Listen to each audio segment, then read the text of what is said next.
Hello YouTube. So since the last video, we've had our second consultation with our RE. And at this point, she feels comfortable with us trying 2 more cycles of IUI or going straight into IVF. We do know that my insurance covers IVF with no case management. So we were waiting to decide that before we even tell our doctor which route we want to take. She recommended, or she ordered, that we do the HSG test. I had scheduled it before in the very beginning of the year, but at that point it was optional. Since I have a son, we know that I can get pregnant. But at this point, with 4 failed IUIs, she recommends that it's time that I do get it done. So we have that scheduled for this next upcoming cycle. And then that's when we'll make a decision. I have mixed emotions. I need an IVF sister, like who's actually gone through it and not reciprocal. Just my TTC sister herself that went through IVF. Because I have a lot of questions, and already the journey to that seems stressful in itself already. But some of my feelings are I want to do another IUI, medicated at this point. I've already tried Clomid twice. Right now my doctor is suggesting that maybe we try Firma, I guess is how you say it. But when I read the pamphlet on it, it hasn't been passed by FDA, and there's no real reported data on it.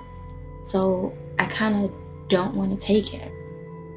I feel better with Clomid, and I think you have 3 or 4 cycles that you can use Clomid before you have to change your medication. And then I'd also want to do the trigger again. I've only done trigger once, so I want to do trigger again. But my thing is, if I normally have a positive surge on cycle day 11 or 12, I'm not understanding why my office is making me wait till cycle day 15 and 17 to trigger and inseminate. To me, I feel like we've missed the egg completely. So I'd have to revisit with my doctor about that. And with IVF, I feel like I know it'll increase my chances of becoming pregnant, but then what if it doesn't work? We can't just change our mind at that point and say, let's do IUI up until try. So where do I go after I do IVF and that doesn't work? It's not cheap by any means. With or without insurance, it's not cheap.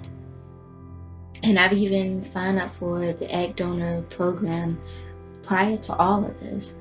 So yeah, I'll be compensated, but will that even put a dent in the cost of IVF or even the medication? Our RE told us that IVF typically is about 4 months before a big fat positive. Anybody have information as to why it's 4 months? I know there's a month of medication, and then there's the egg trivial, and then there's the egg transfer or embryo transfer, and then you go in for your beta.